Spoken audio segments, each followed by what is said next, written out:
Hello, আসসালামু আলাইকুম। সবাই কেমন আছেন? আলহামদুলিল্লাহ আমরা ভালো আছি। তো আজকে সকাল সকালে উঠে পরোটা রেডি করলাম, আর এরপর নাস্তা খেলাম, রান্নার কাজে চলে গেলাম। আর এখানে ভাজি করছিলাম, একটু ঢেঁড়স ভাজি করছি, শুটকি চচ্চড়ি করছি। তারপরে অধরাকে দিলাম একটু আলু ভর্তা করার জন্য, অনেকদিন হয়েছে আলু ভর্তা খাই না, তো সেই হিসাবে ওকে একটু দিছে। আর ও মজা করে একেবারে ঝাল ঝাল করে আলু ভর্তা করে নিছে। আর এটা হচ্ছে রাতের বেলায় ওর জন্মদিন ছিল, নিচে গেছিলাম, কোনো ভালো কেক পাই নাই, আর এই কেকটা আমি আসার সময় নিয়ে চলে আসছি।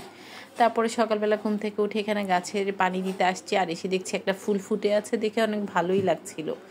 তারপর সবগুলো গাছের মধ্যে একটু একটু পানি দিলাম।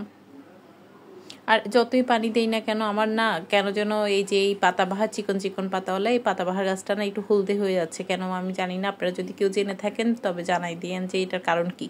আর এখানে এই মরিচ গাছের পাতাগুলো একটু কেমন বাঁকা বুকা হয়ে যাচ্ছিল, আমি বুঝতে পারতেছি না এটা কেন হচ্ছে। তারপর চলে আসছি দুপুরে রান্নার জন্য, লতি কেটে নিলাম। তারপরে এই যে সব কিছু মিলাই, এটা দুপুরে পরে রান্না করি নাই, অন্যান্য সবজি টবজি ছিল, বাস এবার রেখে দিছি, এটাকে প্যাকেট করে পরে রান্না করবো। আর এরপরে এখানে আমি বিকালবেলায় একটু নতুন একটা জিনিস বানাতে যাচ্ছি। এটা আমি আজকে কয়েকদিন ফেসবুকে দেখছি, আমার সামনে আসছে। এটাকে ওরা খাজা সম্ভবত নাম, বা খাস্তা এক এক জায়গায় এক এক রকম দেখছি। তো আমি দেখে আমিও একটু ট্রাই করছিলাম। তো এটা প্রথমবার আমার যেটা, তো প্রথমবার তো সেই হিসাবে প্রথমটা একটু এলোমেলো হচ্ছিল, এটা উঠতে চাচ্ছিল না। এরপরেগুলো কিন্তু আমার খুব সুন্দরভাবেই উঠে গেছে এবং সুন্দরও হয়েছে।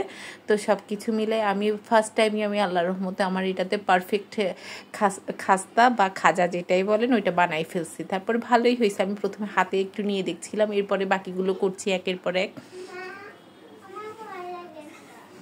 তারপরে এবার ভাজি করে ফেললাম, অল্প তেলের মধ্যে আমি এটাকে ভাজি করে নিছি। এরপরে একটু শিরার মধ্যে দিয়ে ফেললাম, আর এটা শিরার মধ্যে দিয়ে মুচমুচি কুড়মুড়ে ভালোই লাগছিল। তারপর আজকে একটু বিকালবেলায় বাইরে যাচ্ছি, আমি আর ভাবি একটু টেরি বাজার যাব। তা আজকে অনেক দিন পরে আমি অবশ্য টেরি বাজার যাচ্ছি। তো আমি এখানে ওনার জন্য দাঁড়ায় অপেক্ষা করছি, উনি আমাকে নামার কথা বলে উনি একটু দেরি করেই আসছে। তো ওই জন্য ভিডিওতে ঢুকাই নিলাম ওনাকে যে আপনি কেন দেরি করে আসলেন। তা আচ্ছা যাক, দুইজনে এরপরে চলে গেছি। গিয়ে এবার আমরা কাপড় দেখছিলাম, একটু নতুন কি কাপড় আসছে। ওদেরকে বলছি পুজোতে কি কাপড় আপনাদের আসছে, ওরা আমাদেরকে বলতেছে আমরাই হচ্ছি নতুন আর বাকি সব পুরনো। দুষ্টুমি করছিল। তা আচ্ছা, তো এরপরে একের পর এক দোকানে প্রথমে গিয়ে তার নেওয়া যায় না, একটু দেখছি নিজেদেরও ভালো লাগার কিছু ব্যাপার স্যাপার আছে, কোনটা ভালো, কোন দোকানে একটু দাম কম। যেহেতু টেরি বাজারে গিয়েছি একটু সস্তা কিনে আনার জন্যই তো সবাই টেরি বাজার যায়, তা না হলে তো আমাদের আশেপাশে অনেক শপিং মলই আছে। তো এরপরে দুজনে গল্প সল্প করতে করতে এই দোকান ওই দোকান এগুলো দেখছিলাম, আর ফাঁকে ফাঁকে কিছু টুকটাক জিনিস নেওয়া হয়েছে, ভাবি কিছু শপিং করছে। এবারে যে এদিক সেদিক করে নিচ্ছিলাম। এখানে এই যে শিপন কাপড়গুলো আমরা সেই ছোটোবেলায় অনেক পরছি বলতে মানে তখন এত চল ছিল। আর এখন দেখছি যে আবার সেই পুরনো, এবারে পুজোতে বা এবার আমার মনে হয় ঈদও এটা থাকবে, কারণ অনেক কাপড় আসছে একেবারে। আমি এই যে এই পুরো লাইনটা জুড়ে সব এইখানে শিপনের এই কাপড়গুলো প্রিন্টেড, তো ভালো লাগছিল। একটু একটু করে দেখছি যে এটা ভালো লাগছে। আর এখানে অন্য কে যেন একজন কাপড় দেখছিল আর কি, নেটের কাপড়, আর ওরা আমাদেরকে কাপড় বের করে দেখাচ্ছিল বিভিন্ন ধরনের, আমরাও দেখছিলাম। আর তারপরে ওইটাতে আর পছন্দ হলো না, আমরা আরেকটা দোকানে চলে গেছি, এখান থেকেও কিছু কাপড় টাপড় দেখলাম। আর এইখানে এখন পুজো শেষ হওয়ার কারণে একটু হালকা পাতলাই মনে হচ্ছিল, আজকে অত বেশি ভিড় এখানে পেলাম না। মোটামুটি মানে ঝামেলা মুক্ত ছিলাম, কারণ টেরি বাজার গেলে তো ধাক্কাধাক্কির কোনো শেষ থাকে না। তো এবার দেখলাম যে ঈদ না থাকার কারণে এখন একটু স্বস্তি মনে হয়েছে। তো এই যে দেখছেন এগুলো সব কিন্তু শিপনের উপরে কাপড়গুলো, শিপন জর্জেটের মধ্যে ফ্লাওয়ার প্রিন্ট আর কি। তো এরপরে আচ্ছা যাক, আমরা কাপড় দেখছিলাম, দুজনে একটু দুষ্টুমিও করছিলাম এখানে।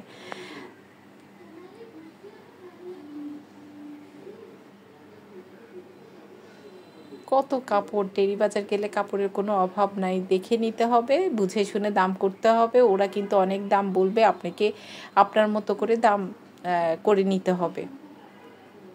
এখানে আমার এই চিকেন কাপড়গুলো ভালো লাগছিল, সালোয়ারের জন্য আমি একটু দেখছিলাম, সালোয়ার বা জামা যেটাই হোক না কেন এই কাপড়গুলো দেখছি ওরা মনে হয় 200 টাকা করে আমার কাছে গজ চাইছিল।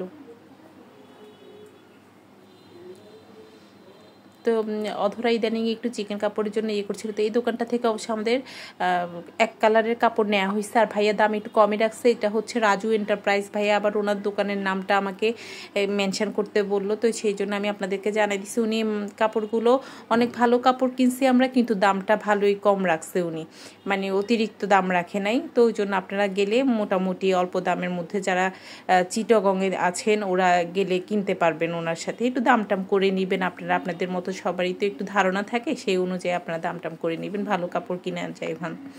এরপর আমরা আরেকটা দোকানে চলে আসছি। এখানে এসে আমরা কিছু খাদি কাপড় দেখছিলাম আর কি।